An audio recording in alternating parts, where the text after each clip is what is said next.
दोस्तों, आज हम जिस टॉपिक पे डिस्कस करने जा रहे हैं वो है केमिस्ट्री को इजी कैसे बनाएं। बहुत सारे स्टूडेंट ऐसे होते हैं जो बायो स्ट्रीम से होते हैं या मैथ्स स्ट्रीम से होते हैं, उनका केमिस्ट्री वीक रहता है। और केमिस्ट्री आप सब जानते हो, कॉम्पिटिटिव एग्जाम्स में स्कोरिंग सब्जेक्ट होता है जिसमें फिजिकल, इनऑर्गेनिक, ऑर्गेनिक और बायोकेमिस्ट्री 4 पार्ट होते हैं। जिसमें फिजिकल जो है वो जनरली स्टूडेंट को टफ लगता है, जबकि मुझे 20 साल केमिस्ट्री पढ़ाते हुए हो गए, मेरी नज़र से देखो तो फिजिकल जो पार्ट होता है केमिस्ट्री का वो सबसे इजी और सबसे स्कोरिंग होता है। फिजिकल के लिए आपको रटने की जगह सारे कॉन्सेप्ट क्लियर करने पड़ते हैं और बहुत ज़्यादा क्वेश्चन लगाने पड़ते हैं, क्योंकि टॉपिक चाहे केमिकल काइनेटिक हो, चाहे इलेक्ट्रोकेमिस्ट्री हो, चाहे इक्विलिब्रियम हो या कोई भी फिजिकल का टॉपिक हो, उसमें थ्योरी बहुत छोटी होती है, थ्योरी बहुत कम होती है। थ्योरी को अप्लाइड करने के लिए बहुत सारे वैरायटी के क्वेश्चन करने की जरूरत है, तो फिजिकल आपका स्ट्रॉन्ग हो जाएगा।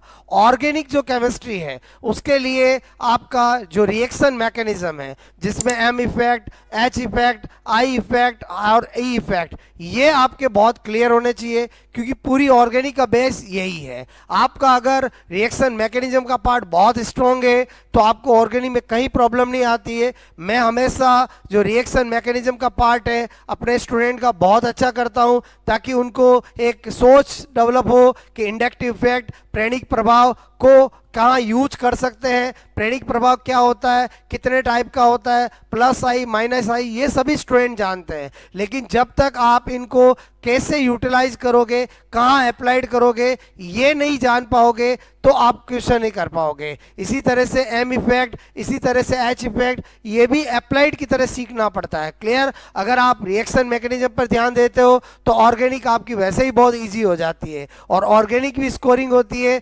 ऑर्गेनिक के अंदर रटने से ज़्यादा थोड़ा सा लॉजिकल और ट्रिकी समझो तो ऑर्गेनिक आपको इजी लगेगी। क्लियर? इसी के साथ आपका जो इनऑर्गेनिक पार्ट है, इनऑर्गेनिक पार्ट के अंदर कुछ फैक्ट्स होते हैं जिन्हें याद रखना पड़ता है, कुछ एक्सेप्शंस होते हैं जिन्हें याद रखना पड़ता है, और बाकी पूरा इनऑर्गेनिक भी लॉजिकल होता है। क्लियर? तो जो फिजिकल है, चाहे ऑर्गेनिक हो, इनऑर्गेनिक हो, सबका पढ़ने का माइंडसेट, सबको पढ़ने का तरीका थोड़ा डिफरेंट होता है। क्लियर? जैसी अप्रोच वो लोग टॉपिक चाहता है वैसी अप्रोच बनाइए तो आपको डेफिनेटली केमिस्ट्री का हर पार्ट इजी लगेगा। और बायोकेमिस्ट्री जो है वो आपका बायो से रिलेटेड होता है, जिसमें बायोमोलिक्यूल्स हो गया, केमिस्ट्री इन एवरीडे लाइफ हो गया, ये भी हर एग्जाम के अंदर यहाँ से क्वेश्चन आते हैं। तो आप ऑर्गेनिक, इनऑर्गेनिक, फिजिकल और बायोकेमिस्ट्री चारों पार्ट में अलग अप्रोच बनाकर आप केमिस्ट्री को बहुत अच्छा अपना फेवरेट सब्जेक्ट और स्कोरिंग बना सकते हैं।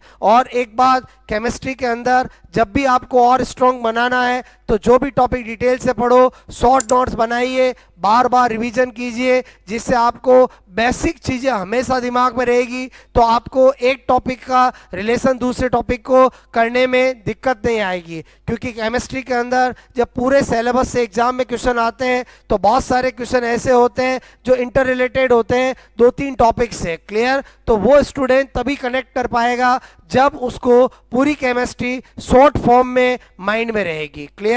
तो आई होप आज जो हमने एक शॉर्ट डिस्कशन किया कि केमिस्ट्री को कैसे इजी बना सकते हैं, आई होप आपको बहुत अच्छा लगा होगा। इसको जरूर आप देखिए और जो मैंने आपको बातें बताई है उसको फॉलो कीजिए। डेफिनेटली आपका केमिस्ट्री न केवल बहुत अच्छा हो जाएगा और बहुत अच्छा स्कोर देने वाला भी हो जाएगा। ओके दोस्तों।